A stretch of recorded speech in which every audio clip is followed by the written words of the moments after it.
Bismillahirrahmanirrahim. In the last lecture, we have covered first in, first out, LIFO method, last in, first out, and weighted average method.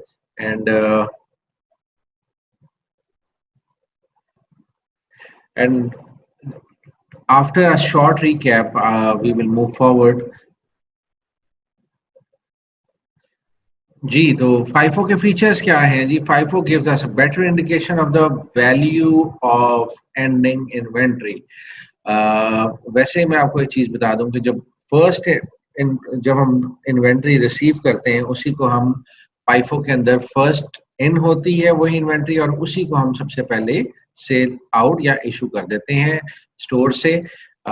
इस inventory method के अंदर पुराना सामान जो है वो हमारे पास नहीं रहता, जो पुराना सामान होता है वो सबसे पहले हम उसको आउट करते हैं अपने स्टोर रूम से।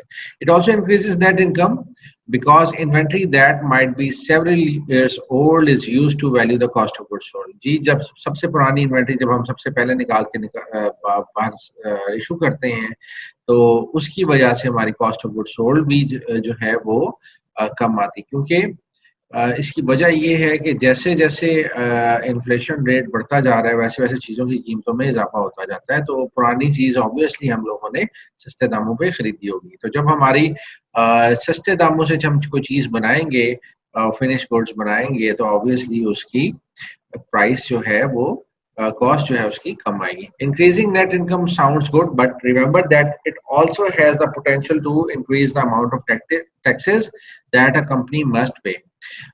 जी बिल्कुल, जब हमारी कॉस्ट ऑफ गुड सोल्ड कम होगी तो उसी हिसाब से हमारी इनकम बढ़ जाएगी और उस बड़ी हुई इनकम की वजह से हम लोगों को ज्यादा टैक्स पे ऑफ करना पड़ेगा। इसके अलावा जो सेकंड जो मेथड था वो लाइफो है। लाइफो के कुछ फीचर्स देख लेते हैं। LIFO isn't a good indicator of ending inventory value because the left over inventory might be extremely old and perhaps obsolete. इसमें हम लोग क्या करते हैं कि LIFO last in first out, जो लेटेस्ट इन्वेंट्री हमने खरीदी होती है उसको हम सबसे पहले आउट कर देते हैं। तो होता ये है कि स्टोर के अंदर हमारे पास पुरानी इन्वेंट्रीज का स्टॉक लगना शुरू हो जाता है। बाज़ औक़ात ऐसा होता है कि कुछ इन्वेंट्री इतनी पुरानी हो जाती है कि अब वो इस्तेमाल के काबिल नहीं रहती। LIFO results in a valuation that is much lower than today's prices. LIFO results in lower net income because cost of goods sold is higher. जब हम LIFO मेथड पे जाते हैं तो क्योंकि हम पुरानी इन्वेंट्री इस्तेमाल नहीं कर रहे, हम लेटेस्ट इन्वेंट्री इस्तेमाल कर रहे हैं, तो जब हम लेटेस्ट इन्वेंट्री इस्तेमाल करेंगे तो लेटेस्ट कॉस्ट जो कि इन्फ्लेशन की वजह से हाई आती है, तो वो हम जब यूटिलाइज करते हैं तो हमारी नेट इनकम में कमी आ जाती है, क्योंकि कॉस्ट ऑफ गुड्स सोल्ड बढ़ जाएगी। जब कॉस्ट ऑफ गुड्स सोल्ड बढ़ जाएगी तो हमारा प्रॉफिट मार्जिन कम हो जाएगा, क्योंकि जब cost of goods sold, suppose अगर कॉस्ट ऑफ गुड्स सोल्ड आपकी लाइफो के साथ आती है 70 और FIFO के साथ 60 आती है और आपकी सेल प्राइस है 100, तो आप देख लें कि लाइफो में आपका प्रॉफिट बनेगा 30 और FIFO के अंदर आपको बनेगा प्रॉफिट 40। तो किस में आपको प्रॉफिट मार्जिन ज्यादा मिलेगा? वो FIFO के अंदर आपको प्रॉफिट मार्जिन ज्यादा मिलेगा। वेटेड एवरेज के फीचर्स देख लेते हैं। It takes the weighted average of all units available for sale during the accounting period. Average cost produced, this is result that falls somewhere between FIFO and LIFO। ये आपको पता है कि हम लोग जितना भी स्टॉक होता है उसकी वैल्यू को डिवाइड कर देते हैं उसकी नंबर ऑफ यूनिट से और हमारे पास एक रेट आ जाता है और उसी रेट को हम आगे इस्तेमाल करते हैं। ये फॉर्मेट था जी, हमने देख लिया है। परपेचुअल इन्वेंट्री सिस्टम एक ऐसा इन्वेंट्री सिस्टम है जिसके अंदर जैसे ही हम कोई स्टॉक इन या आउट करते हैं उसको हम लोग रिकॉर्ड कर लेते हैं on on receipt and issue basis. जिस दिन वो रिसीव होंगी उसी दिन हम उसको रिकॉर्ड करेंगे, जिस दिन उसे हम इशू करेंगे उसी दिन उसी टाइम पे हम लोग इसको रिकॉर्ड करेंगे। ये एक फॉर्मेट था जी FIFO का और इसी तरह LIFO का मेथड और उसके बाद वेटेड एवरेज का। लेकिन हम देख लेते हैं कि जो ऊपर एग्जांपल दी हुई है इसके अंदर हमारे पास डिफरेंट क्लोजिंग स्टॉक्स की वैल्यू आ रही है। डिफरेंट क्लोजिंग स्टॉक्स की वैल्यू किस तरीके से आ रही है? FIFO में हमारे पास आ रही है 10,000, LIFO में हमारे पास 13,500 आ रही है और वेटेड एवरेज में आ रही है 11,615। तो ये जो फिगर्स हमें नजर आ रही हैं इससे हमें साबित होता है कि फाइफो की कॉस्ट सबसे कम आएगी, लाइफो की सबसे ज्यादा आएगी, और वेटेड एवरेज की इन दोनों कॉस्ट के दरमियान में कहीं पे हमें इसकी जो इन्वेंट्री की कॉस्ट है वो देखने को मिलेगी। हमने लास्ट क्लास के अंदर परपेचुअल इन्वेंट्री सिस्टम को रिकॉर्ड करने का तरीका देख लिया था।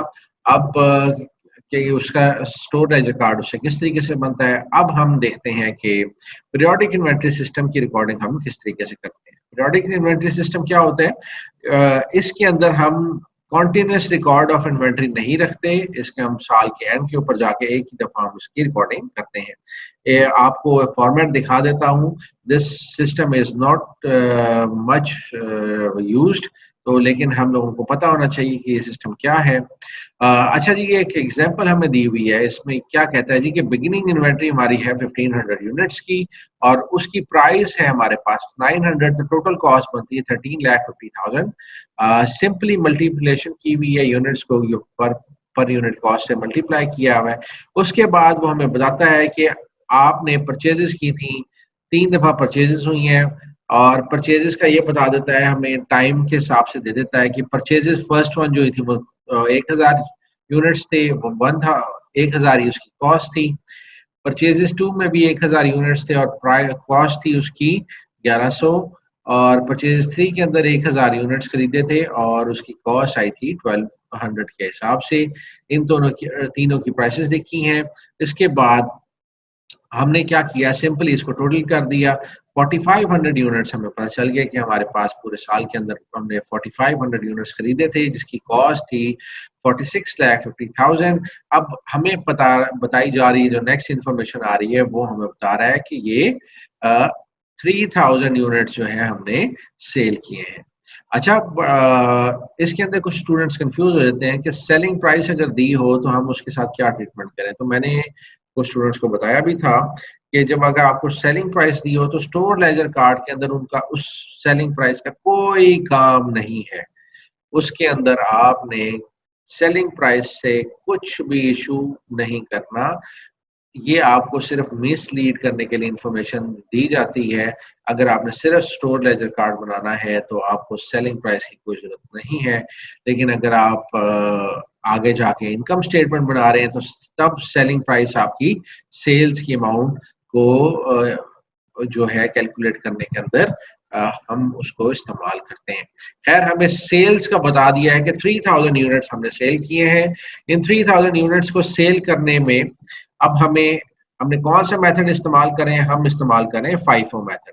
अब फाइफो मेथड के अंदर फर्स्ट इन फर्स्ट आउट है, तो हमारे पास 3000 यूनिट्स हमने पूरे करने हैं। हम 3000 यूनिट्स कैसे पूरे करेंगे, हम लोगों ने क्या किया कि 3000 यूनिट्स किस तरीके से पूरे करेंगे, first in first out. Beginning inventory 1500 की थी, हमने 1500 हम लोगों ने इशू कर दिया, और उसके बाद हमारे पास 1000 यूनिट्स थे 1100 सॉरी 1000 यूनिट्स थे 1000 के हिसाब से हमने वो इशू कर दिए। और थर्ड था हमारे पास परचेजेस 2 थी हमारे पास 1000 units at the rate of 1100, इसमें से हम लोगों ने 500 सिर्फ यूनिट्स इस्तेमाल करने हैं, और ये जो 1000 यूनिट्स हैं हमारे वो 1200 के हिसाब से, इसके अंदर हम लोग इसमें से कुछ भी इस्तेमाल नहीं करेंगे। हमने सिर्फ 1500 ये वाले और 1000 ये वाले कितने हो गए जी, 2500 और 500 यूनिट्स हमने परचेजेस 2 में से इस्तेमाल किए हैं जिनकी कॉस्ट थी 1100। तो अब अगर हम देखते हैं कि जी हमारा क्लोजिंग स्टॉक क्या आएगा, तो हमारा क्लोजिंग स्टॉक आएगा ये 1000 units at the rate of 1200, यहाँ पे मेंशन किया हुआ है। और इसके अलावा 500 यूनिट्स हमारे पास बचेंगे किस में से, परचेज 2 में से at the rate of 1100 units, 1100 per unit इसकी प्राइस थी। तो हमने 500 एट द रेट ऑफ 1100 और 1000 एट द रेट ऑफ 1200 हमने इसको मेंशन किया। ये वैल्यू है हमारी एंडिंग इन्वेंट्री की, और एंडिंग इन्वेंट्री को हम लोगों ने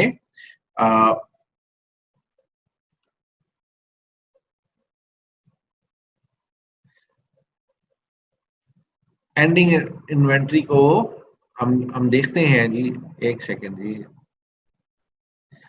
थर्ड में से 1K से आप 50% यूनिट्स क्यों इस्तेमाल करेंगे सर, प्लीज एक्सप्लेन। अच्छा जी, इसमें थर्ड में से हम 50% इसके यूनिट्स इसलिए इस्तेमाल कर रहे हैं कि हम लोगों ने सेल किया 3000 यूनिट्स की। 3000 यूनिट जब हम सेल कर रहे हैं तो 3000 पूरे पूरे किस तरह होंगे? हमने first in first out method इस्तेमाल कर रहे हैं। फर्स्ट इन फर्स्ट आउट मतलब जो पहले यूनिट हमारे पास आए हैं उसी में से हम सबसे पहले इशू कर देते हैं। तो हमने 3000 यूनिट इशू करने हैं, 1500 यूनिट पहले किए तो 3000 में से कितने बच गए? 1500। हमने 1000 और यूनिट इशू किए तो हम लोगों ने टोटल यूनिट्स कितने इशू कर दिए? 2500 यूनिट्स। और अब हम लोगों ने 500 यूनिट्स और इशू करेंगे तो 3000 यूनिट जो हमने सेल किए हैं टोटल हम लोग इशू कर देंगे। तो परचेज नंबर 2 में से 500 यूनिट्स हम इशू करेंगे, 500 इसके मिलाएंगे, 1500 और 1000 ये मिलाएंगे तो 3000 हमारा पूरा यूनिट्स हो जाएंगे। और 3000 के 3000 यूनिट्स हम लोग जो है वो इशू कर देंगे। तो एंडिंग इन्वेंट्री की हमारे पास वैल्यू आ गई और कॉस्ट ऑफ गुड सोल्ड जो है हमने इसको कैलकुलेट कर लिया है। वो कैसे कैलकुलेट करेंगे? कॉस्ट ऑफ गुड सोल्ड है जी 3000 यूनिट्स, हमने 3000 यूनिट सेल किए हैं, हम ऐड करेंगे 13,50,000 के अंदर 10 लाख और यहाँ से हम लोग इसमें से 11 लाख में से 5.5 लाख इसमें ऐड कर देंगे। 5.5 लाख जमा 10 लाख जमा 13,50,000 हमारे टोटल अमाउंट बन जाएगी 29 लाख रुपए जो है वो हमारी अमाउंट बन जाएगी। तो कॉस्ट ऑफ गुड सोल्ड भी हमारे पास आ गई, एंडिंग इन्वेंट्री की वैल्यू भी आ गई और हमारे पास सेल्स भी आ गई। तो ये था जी हमारा फाइफो के अंदर मेथड। फाइफो के बाद हम मूव ऑन करते हैं लाइफो की तरफ। ये हम कर रहे हैं पीरियोडिक इन्वेंट्री सिस्टम और पीरियोडिक इन्वेंट्री सिस्टम के अंदर हम लोगों ने स्टोर लेजर कार्ड उस तरीके से नहीं हम लोग इसको रिकॉर्ड करते। एंडिंग इन्वेंट्री क्या थी जी इसके अंदर? फर्स्ट इन फर्स्ट आउट के अंदर एंडिंग इन्वेंट्री क्या थी जी कि हम लोगों ने 3000 इशू कर दिए हैं और first in first out method है तो पहले वाले जो 3000 है हमने निकाले, 1500 प्लस 1000 2500 अगर 500 यूनिट्स हमने यहाँ से लिए तो 3000 हमने वहां पे इशू कर दी। उसके बाद 500 यूनिट्स यहाँ पे बच गए और 1000 यूनिट्स यहाँ ये वाले बच गए। तो ये थे 1500 यूनिट्स जो हम लोगों ने यहाँ पे एंडिंग इन्वेंट्री के अंदर लिखे। 1000 units at the rate of 1200 और 500 units at the rate of 1100 हम लोग यहाँ पे मेंशन कर देंगे। तो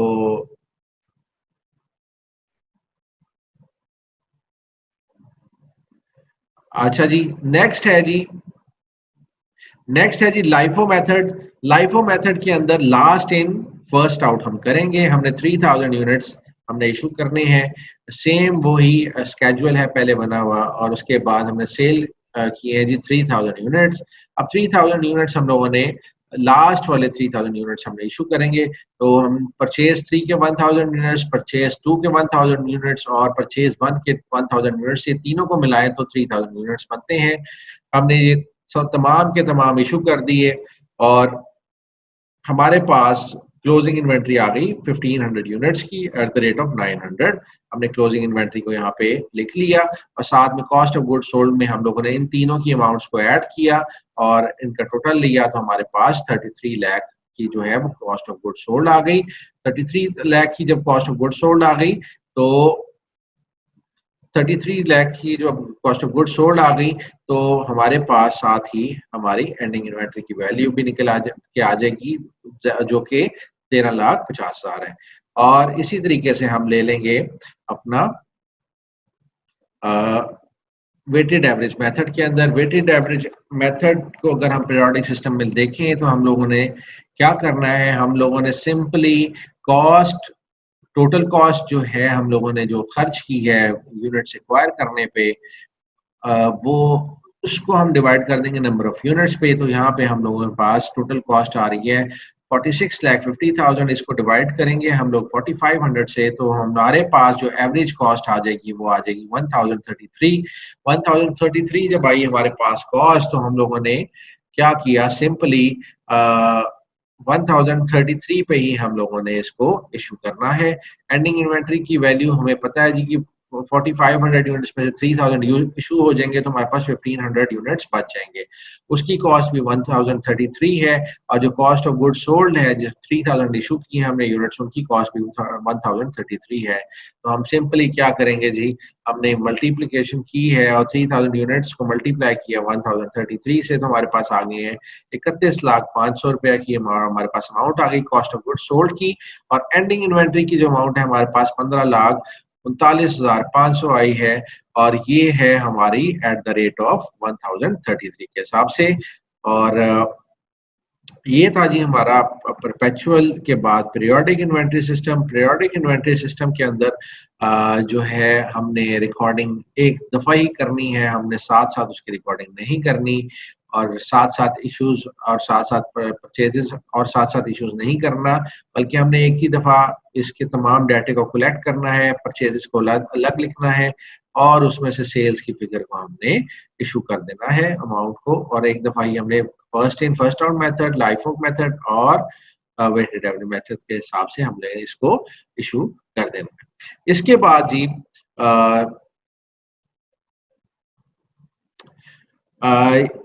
ये तमाम रिकॉर्डिंग हमने कर ली है, और ये तमाम फिगर्स हम आगे लेके चलेंगे। मैं आपको दोबारा लेके आ रहा हूँ कॉस्ट ऑफ इन्वेंट्री के ऊपर। जब भी आपने इनकम स्टेटमेंट बनानी है, इनकम स्टेटमेंट आपको पता है कि किस तरीके से स्टार्ट होती है। सबसे पहले सेल्स की अमाउंट आती है, उसके बाद आता है CGS, cost of goods sold. ये कॉस्ट ऑफ गुड्स सोल्ड, और कॉस्ट ऑफ गुड्स सोल्ड के अंदर ओपनिंग इन्वेंट्री आप लिखते हैं, प्लस परचेजेस लिखते हैं, और उसके बाद क्लोजिंग इन्वेंट्री हम लोग मेंशन करते हैं। तो ये स्टोर लेजर कार्ड से हमें 3 तरह की इंफॉर्मेशन मिल जाती है। हमें हमारे जो रिसीट्स हैं यानी कि परचेजेस हैं उसकी वैल्यू भी मिल जाती है। उसके बाद इश्यूज जो हमने यूनिट्स अपने बाहर निकालने हैं और दिए हैं वो भी हमें उसकी वैल्यू भी मिल जाती है, और उसके बाद क्लोजिंग इन्वेंट्री की वैल्यू भी हमें मिल जाती है। तो ये जो हमारे सामने कॉस्ट ऑफ इन्वेंट्रीज आ रही हैं, ये क्लोजिंग इन्वेंट्री की वैल्यूज आ रही हैं, और ये हम लोग यहाँ से लेते हैं। ये हमारे पास जो फिगर आ रही है ये 16,887 ये हमारे पास क्लोजिंग इन्वेंट्री की वैल्यू है। और अभी देख लेते हैं जी कि यहाँ पे ये फिगर सही है या गलत है। और ये 11,615 जो है ये हमारी कॉस्ट ऑफ गुड्स सोल्ड की फिगर है, वो यहाँ पे मेंशन की हुई है। सॉरी, ये कॉस्ट ऑफ गुड्स सोल्ड की जो है इन्वेंट्री की, ये वो लिखी हुई है, क्लोजिंग इन्वेंट्री की वैल्यूज नहीं है। आई एम रॉन्ग, लेकिन हमने अपने आप को करेक्ट कर लिया है।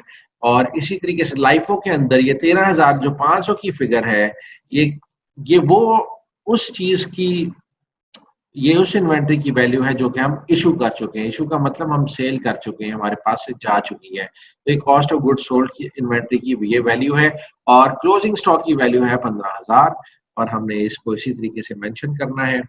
अब आगे चलते हैं जी, आगे चलते हैं। ये मेथड्स तो हमने कर लिए।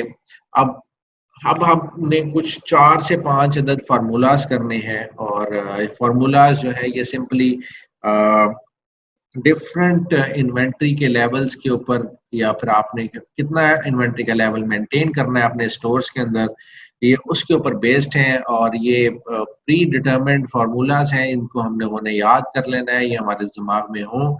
और जब भी एक स्टोर कीपर या जब भी ऑर्गेनाइजेशन ने डिसीजन लेना होता है कि हमारे पास कितनी इन्वेंट्री होनी चाहिए, तो वो इन फार्मूलाज को यूज करते हैं और अपना इन्वेंट्री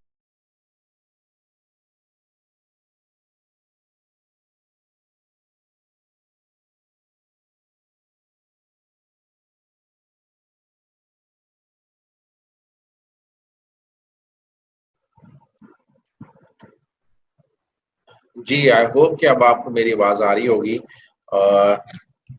तो जो इन्वेंट्री लेवल्स के डिफरेंट फार्मूलाज हैं, उसके अंदर फर्स्ट फार्मूला जो है वो है ऑर्डर लेवल का। इसको रीऑर्डर लेवल भी कहते हैं और रीऑर्डर पॉइंट भी कहते हैं। ये एक ऐसा लेवल है जब आपके पास इन्वेंट्री आप स्टोर में देख रहे हैं कि इन्वेंट्री आपके पास 1000 यूनिट है, 500 यूनिट है, 300 यूनिट है, 200 यूनिट है, आपके पास पड़ी हुई है।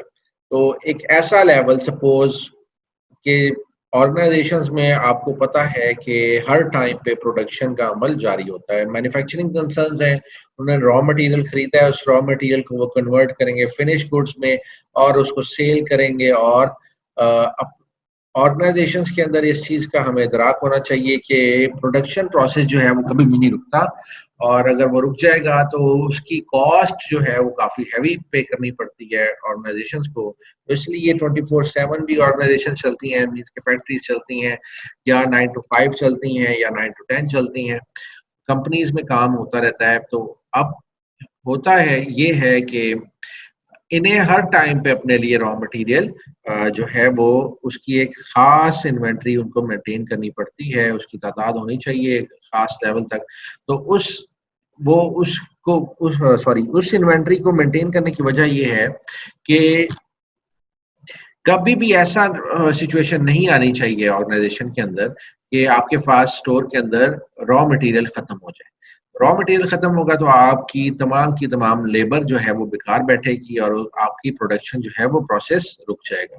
तो ऑर्गेनाइजेशंस या कंपनीज कभी या फैक्ट्रीज ऐसा कभी नहीं चाहेंगी कि उनकी जो प्रोडक्शन का प्रोसेस है वो स्टॉप हो जाए। तो वो एक सर्टेन लेवल ऑफ इन्वेंट्री अपने पास मेंटेन करके रखती हैं, और जैसे ही वो इन्वेंट्री लेवल हिट करता है, सपोज मैं कहता हूँ कि जब 500 यूनिट्स आपके पास रह जाए कंपनी के पास, तो फौरी तौर पे नया ऑर्डर जो है वो प्लेस कर देती है, क्योंकि नया ऑर्डर प्लेस करते साथ ही आपको फौरी तौर पे सामान नहीं मिलता, उसके अंदर टाइम लगता है। तो ये जो इन्वेंट्री लेवल है ये कुछ सोच के रखा जाता है कि इतने दिन की या इस इतने टाइम की हमारे पास इन्वेंट्री हमारे पास मौजूद होनी चाहिए। तो उसके लिए हम किस तरीके से इसको कैलकुलेट करते हैं, maximum consumption into lead time. और ये मैक्सिमम ही लीड टाइम हम ले लेंगे कि मैक्सिमम कंजम्पशन आपकी एक दिन की भी कंजम्पशन हो सकती है, एक हफ्ते की भी हो सकती है, और आप दिन की अगर हम देंगे तो हमें लीड टाइम भी डेज का होगा, और अगर वीक की अगर हमारे पास मैक्सिमम कंजम्पशन होगी तो हमारे पास वीक की मैक्सिमम कंजम्पशन भी दी होगी। और लीड टाइम का मतलब ये है कि ये वो टाइम है लीड टाइम जो कि आपके ऑर्डर करने से लेके स्टार्ट होता है और आपको आपका ऑर्डर रिसीव करने तक ये इसको हम कहते हैं कि ये जो टाइम ड्यूरेशन है ये लीड टाइम का ड्यूरेशन है। सपोज कि मैं आज ऑर्डर प्लेस करता हूं और मुझे 3 दिन के बाद जो है वो फैक्ट्री के अंदर सामान मेरा जो रॉ मटेरियल मैंने ऑर्डर किया था वो हमें मिलता है। तो जो लीड टाइम होगा वो 3 दिन का होगा, ऑर्डर डे से लेके जब तक मैंने ऑर्डर रिसीव नहीं किया तब तक time is called as lead time. तो maximum lead time into maximum consumption जब हम करेंगे तो हमारे पास एक फिगर आ जाएगी कि इतना यूनिट्स जो है हमारे पास होने चाहिए ऑर्डर लेवल के। और हम लोग इसको फार्मूले को अप्लाई करके बाद में देखते हैं, लेकिन हम 2-3 फार्मूलाज और हैं, हम उन्हें भी देख लेते हैं। सिंपली हमने याद रखना है maximum consumption into lead time, हम करेंगे मैक्सिमम की तो हमारे पास ऑर्डर लेवल आ जाएगा। और अब अगर सपोज 3 दिन का टाइम ड्यूरेशन है कि मैक्सिमम टाइम 3 दिन हमें चाहिए हमारा ऑर्डर रिसीव होने के लिए, तो मैक्सिमम कंजप्शन 3 दिन की कितनी होगी उसको हम मल्टीप्लाई करेंगे 3 दिन के लीड टाइम के साथ, तो हमारे पास आ जाएगा कि 3 दिन का स्टॉक हमारे पास पड़ा हुआ है। और 3 दिन के बाद क्योंकि हमारे तीसरे दिन हमारी डिलीवरी आ जाएगी तो हम चौथे दिन है नए रॉ मटेरियल से अपनी प्रोडक्शन को चला सकते हैं। नेक्स्ट है जी maximum stock level.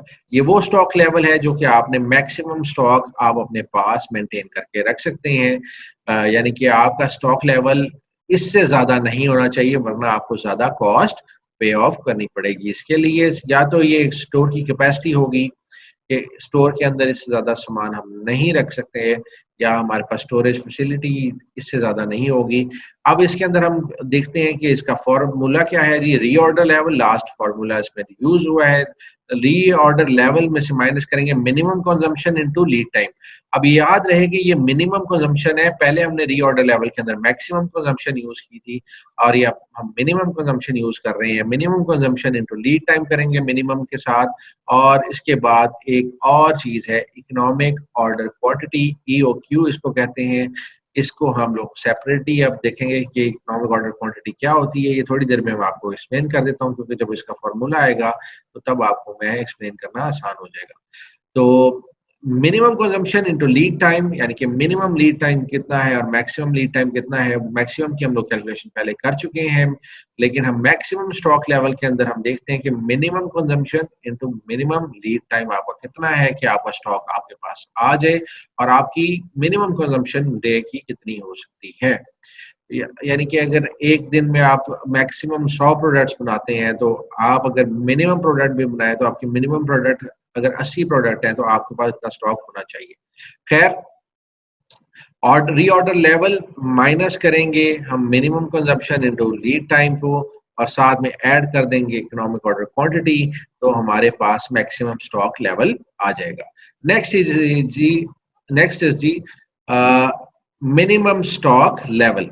Minimum stock level के अंदर रीऑर्डर लेवल से हम माइनस करेंगे average consumption into average lead time. ये फार्मूलाज है जी। एवरेज, अगर हमें 2 लीड टाइम दिए हुए कि यार हमें स्टॉक मिलता है 5 से 10 दिन के दरमियान में हमें स्टॉक मिल जाता है, तो मैक्सिमम लीड टाइम हमारे पास 10 दिन का है, मिनिमम लीड टाइम हमारे पास 5 दिन का है, और एवरेज लीड टाइम हम किस तरीके से निकालेंगे 5 + 10 divided by 2 that is equal to 7.5, यानी कि 7 या 8 दिन है हमारे पास लीड टाइम के, 7.5 डेज, तो हम उसके साथ इसको मल्टीप्लाई करेंगे तो हमारे पास जो है मिनिमम स्टॉक लेवल जो है हमें मेंटेन कितना करना चाहिए, उसकी हमारे पास वैल्यूज आ जाएंगी।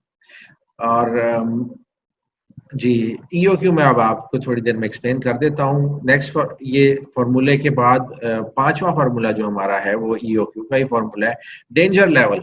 डेंजर लेवल का मतलब ये नहीं है कि 440 वोट का झटका लगेगा, लेकिन कंपनीज को झटके लगते होते हैं। डेंजर लेवल एक ऐसा लेवल है कि अगर इससे नीचे इन्वेंट्री का लेवल चला गया तो आप समझें कि आपके पास नेक्स्ट टाइम जो आपको प्रोडक्शन करनी है उसके लिए आपके पास यूनिट्स मौजूद नहीं होंगे। तो यार डेंजर लेवल है, रेड लाइट्स ऑन हो जाएंगी कंपनी के अंदर, आपकी इन्वेंट्री का लेवल बहुत ज्यादा नीचे चला जाएगा। लेकिन ये है कि हम देखते हैं कि इसको हम लोग डेंजर लेवल को फाइंड आउट किस तरीके से करते हैं। Danger level is equal to average consumption into emergency time. Emergency time ये है कि आप इमरजेंसी के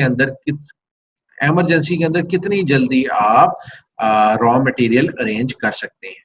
तो these are the four formulas